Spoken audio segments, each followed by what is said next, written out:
గౌరవ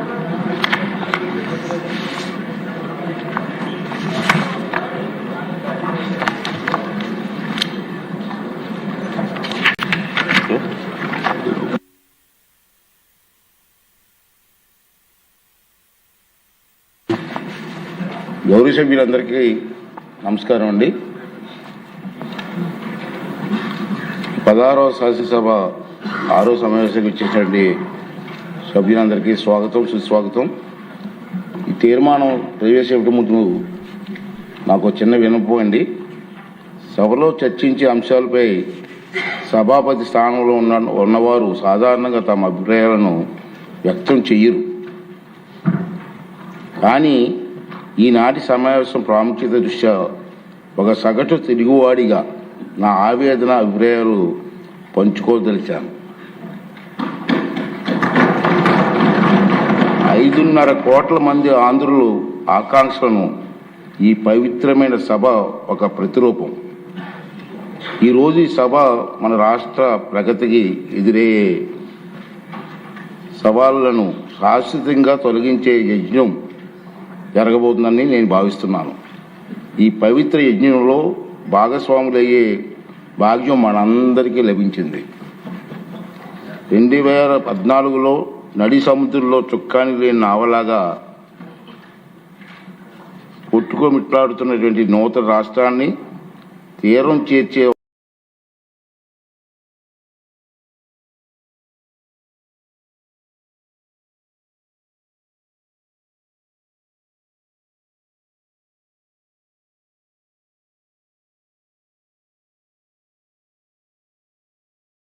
సత్వరం శాశ్వత రాజధాని నిర్మాణం అవసరమని నిర్ణయానికి వచ్చారు.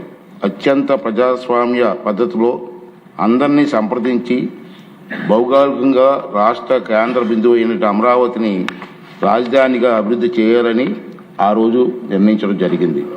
చంద్రబాబు నాయుడు గారి నాయకత్వం మీద అపారమైన విశ్వాసం చూపుతూ ఈ ప్రాంత రైతులు తన సారవంతమైన సాగు భూములను రాష్ట్ర అభివృద్ధికి కోసం త్యాగం చేశారు. ఆ విషయం మనందరికీ తెలుసు. అన్నదాతల అండతో, ఆశీర్వాదంతో, వాయువేగంతో, మనోవేగంతో రాజధాని నిర్మాణ పనులు కూడా ప్రారంభమయ్యాయి. దురదృష్టవశాత్తు 2019లో ఆ ప్రగతి రథానికి అడ్డంకులు ఎదురయ్యాయి. ప్రపంచవ్యాప్తంగా సభ్య సమాజంలో, ప్రజాస్వామిక వ్యవస్థలో కనీ విని ఎరగని రీతిలో ఆంధ్రప్రదేశ్లో 5 ఏళ్ల పాటు వైపరీత్యమైన చోటు చేసుకున్న సంగతి మీరు అందరూ చూశారు. ప్రజాస్వామ్యంలో ప్రభుత్వాలు మారడం సహజం, కానీ పరిపాలన అనేది ఒక నిరంతర ప్రక్రియ.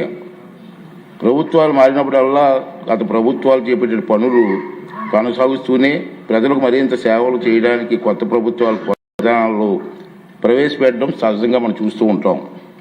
ఆ క్రమంలో గత ప్రభుత్వ హయాంలో చేపట్టిన మంచి పనులు మాత్రం అడ్డుకోరు.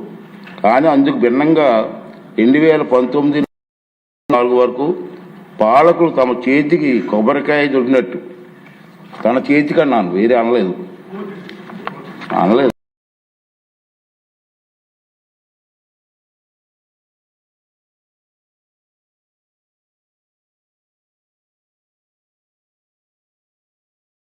తో రాష్ట్ర విధ్వంసానికి కంకణం కట్టుకున్నారు. దురదృష్టవశాత్తు వారి అప్రజాస్వామిక ప్రగతి నిరోధక పోకడల వల్ల రాష్ట్రం కనీసం 50 ఏళ్ల వెనక్కి వెళ్ళిపోయింది. పాలకులకు కూడా మతి భ్రమించవచ్చునని, వారు విధ్వంసానికి పాల్పడగలరని ప్రజలు ఊహించారు. పర్యవసానంగా రాష్ట్ర ప్రభుత్వం అగమ్య గోచరమైంది. రాజధాని కోసం భూములు ఇచ్చిన రైతులు వీధిని పడ్డారు. ఆత్మ గౌరవానికి మారుపేరిన రైతులు అవమానాలు పాలయ్యారు.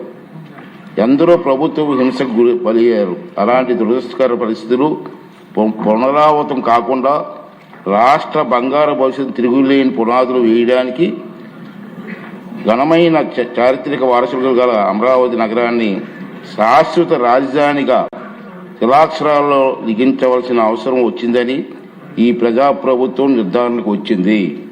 ముఖ్యమంత్రి చంద్రబాబు నాయుడు గారు దృఢ సంకల్పంతో చేసే కృషి ఫలితంగా రాష్ట్ర విభజన చట్టంలో తగు సవరణ తీసుకురావడానికి కేంద్ర ప్రభుత్వం సూత్రప్రాయంగా అంగీకరించినట్టు తెలిసింది. అందుకోసం అవసరమైన తీర్మానం చేయడానికి ఈరోజు మనం అందరం ఇక్కడ సమావేశమయ్యాం. ముక్త కంఠంతో తెలుగు ప్రజలందరికీ రాష్ట్ర అభివృద్ధి పట్ల మనకున్న చిత్తశుద్ధిని, అంకిత భావాన్ని చాటి చెప్పే అవకాశం ఇది. తెలుగు జాతి ప్రగతిని ఎవరు అడ్డుకోలేరు అని ఘంటాపథంగా ప్రకటించారు. కనీసం ఈ రోజైనా ఆ 11 మంది వస్తారని ఆశించాను. ఈ తీర్మానం బలపరిచి తమ తప్పులను పశ్చాత్తాపడతారనుకున్నాను. కానీ చేసిన తప్పులను సభాముఖంగా ఒప్పుకునే ధైర్యం కానీ నిజాయితీ కానీ వారికి లేవని నాకు అర్థమైపోయింది. రైతన్నల ఉసురు తగిలిన తర్వాత కూడా గుణపాఠం నేర్చుకునే ఉద్దేశం వారికి లేదనిపిస్తుంది. ఇది వారికి విజ్ఞప్తిగా వదిలేద్దాం. సభ్యులంతా ఈనాటి సమావేశానికి ప్రాముఖ్యతను అర్థం చేసుకొని అర్థవంతంగా, నిర్మాణాత్మకంగా చర్చల్లో పాల్గొని ఈ అవకాశాలు సద్వినియోగం చేసుకుంటారని చెప్పి నేను ఆశిస్తున్నాను. ఆంధ్రప్రదేశ్ రాష్ట్ర సిరి సంపదలతో, ఆరోగ్యంతో, ఆనందంతో విలసిల్లేలా సుస్థిర మార్గాన్ని ఖరారు చేసినందుకు తెలుగు జాతికి ఈనాటి సమావేశానికి చిరకాలం గుర్తుండిపోతుంది. రెండో విషయం ఏంటంటే, మన అందరం కూడా ఈ చరిత్రాత్మక సంఘటనలో చర్చల్లో పాల్గొన్నందుకు మన అందరూ కూడా గర్వపడాలండి. చరిత్రలో మనందరం మిగిలిపోతాం. చాలా ఇంపార్టెంట్. ఆ రాబోయే తరాల వారికి కూడా ఈ సభ ఇటువంటి మంచి తీర్మానం చేస్తుందని చెప్పుకునే పరిస్థితి మనకు కల్పించింది. దీని అందరూ కూడా అర్థవంతంగా చర్చలు పాల్గొని మరి వీరందరికీ సహకరిస్తారని ఆశిస్తూ ఇప్పుడు గౌరవ ముఖ్యమంత్రి గారు ప్రభుత్వ తీర్మానాన్ని ప్రవేశపెడతారు.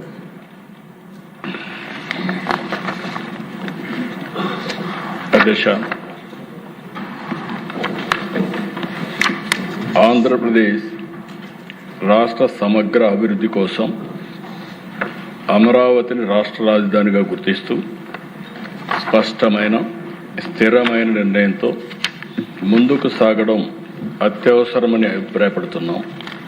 దీనికి అవసరమైన అన్ని రక్షణాత్మక చర్యలు తీసుకోవాలని భావిస్తూ సంబంధిత చట్టాల్లో తగిన సవరణలు చేయడం, రాజధానిపై స్పష్టతను, స్థిరత్వాన్ని కల్పించవచ్చని గుర్తిస్తూ ఆంధ్రప్రదేశ్ శాసనసభ క్రింది విధంగా తీర్మానం. అన్ని రక్షణాత్మక చర్యలు తీసుకోవాలని భావిస్తూ సంబంధిత చట్టాల్లో తగిన సవరణలు చేయడం ద్వారా రాజధానిపై స్పష్టతను, స్థిరత్వాన్ని కల్పించవచ్చని గుర్తిస్తూ ఆంధ్రప్రదేశ్ శాసనసభ క్రింది విధంగా తీర్మానిస్తోంది. Hereby resolved to request the Government of India to amend the Section 5 of the Andhra Pradesh Reorganization Act 2014 as under: A. To include the word at Amaravati to subsection 2 of Section 5. B.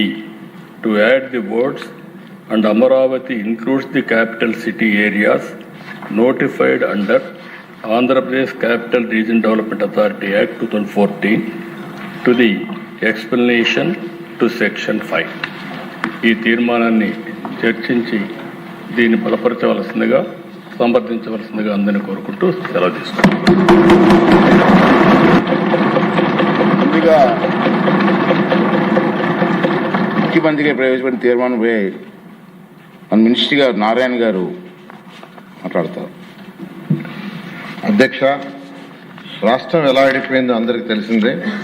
ఆ రోజు రాష్ట్రాన్ని విడగొట్టద్దని రాష్ట్ర ప్రజలందరూ నెత్తినూరు కొట్టుకుని విన్నవించిన గత పాలకులు వారి రాజకీయ లబ్ధి కోసం రాష్ట్రాన్ని రెండుగా విడగొట్టడం జరిగింది.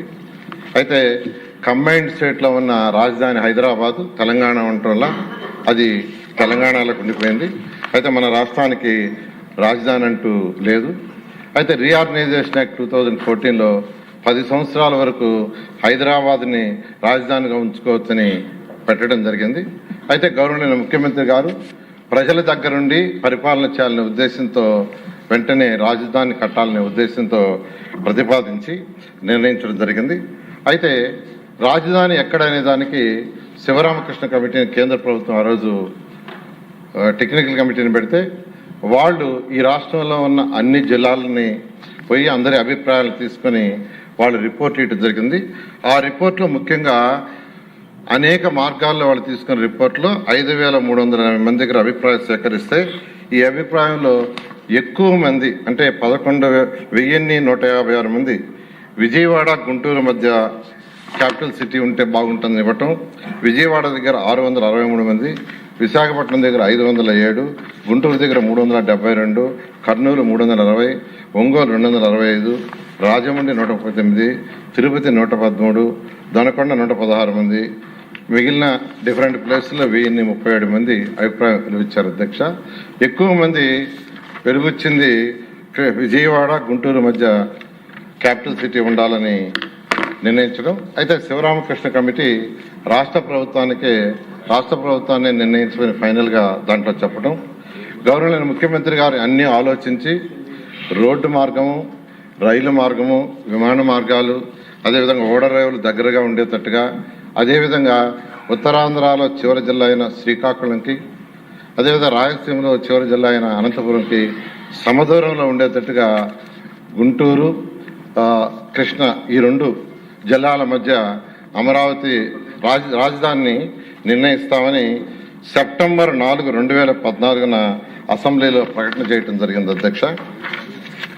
అయితే ఇక్కడ గవర్నమెంట్ ల్యాండ్ లేదు. అయితే ల్యాండ్ పుల్లింగ్లో తీసుకోవాలని గౌరవనీయ ముఖ్యమంత్రి గారు నిర్ణయించడం జరిగింది. అయితే ప్రతిపక్షంలో ఉన్న వైఎస్ఆర్సీపీ నాయకులు ఇక్కడ క్యాపిటల్ సిటీ రాకూడదని వారు 250 కార్లు వేసుకుని ఈ యొక్క క్యాపిటల్ సిటీ ఏదైతే అనుకున్నామో అక్కడ రైతులందరినీ కలిసి రైతులందరినీ రెచ్చగొట్టడం జరిగింది. అయితే ఏ ఒక్క రైతు కూడా వాళ్ళ చెప్పిన మాట ఇలా అందరూ తిరస్కరించడం జరిగింది. అదేవిధంగా పొలాలను తగలబెట్టారు ఇక్కడ భయభ్రాంతులు చేయటానికి. అదేవిధంగా వరద ముప్పు వస్తుంది, ఇక్కడ రాజధాని కడితే అది మునిగిపోతుందన్నారు. అదేవిధంగా భూకంపాలు వస్తాయన్నారు. ఇక్కడ ఎక్కువ భూకంపాలు వస్తాయని అది కూడా కౌన్సిల్లో కూడా డిస్కస్ చేశారు వాళ్ళే క్వశ్చన్ వేసి. అదేవిధంగా ఈ యొక్క ల్యాండ్ నిర్మాణానికి పనికిరాదని చెప్పటం, ఇలా అనేక దుష్ప్రచారాలు చేయటం జరిగింది అధ్యక్ష. అయితే ముఖ్యమంత్రి గారి పిలుపుతో 2015 జనవరి 1 ల్యాండ్ పుల్లింగ్ నోటిఫికేషన్ ఇస్తే కేవలం 58 రోజుల్లో ఒక్క లిటిగేషన్ లేకుండా ఫిబ్రవరి 28వ తేదీకి 34,400 ఎకరాలను 29,966 మంది రైతు సోదరులు ఒక్క లిటిగేషన్ లేకుండా ఇవ్వటం జరిగింది అధ్యక్ష. ఇది కేవలం ముఖ్యమంత్రి గారి మీద ఉన్న నమ్మకంతో ఇచ్చారు. అయితే ఈ వినూతన ల్యాండ్ పుల్లింగ్ ప్రపంచంలో ఇంత లార్జ్ స్కేల్లో ఒక్క లిటిగేషన్ లేకుండా బహుశా జరిగింది మన యొక్క అమరావతిలోని అధ్యక్ష. అయితే రైతు సోదరులకు ఆ రోజు వాళ్ళందరితో కూర్చొని అనేక దఫాలు డిస్కస్ చేసి ఒక అగ్రిమెంట్, అంటే ల్యాండ్ని డెవలప్ చేసిన తర్వాత జరీబ్ ల్యాండ్ అయితే 1000 చదరపు అడుగులు రెసిడెన్షియల్, 450 చదరపు అడుగులు కమర్షియల్, నాన్ జరీబ్ అయితే 1000 చదరపు అడుగులు రెసిడెన్షియల్, 250 చదరపు అడుగులు కమర్షియల్ ఇచ్చే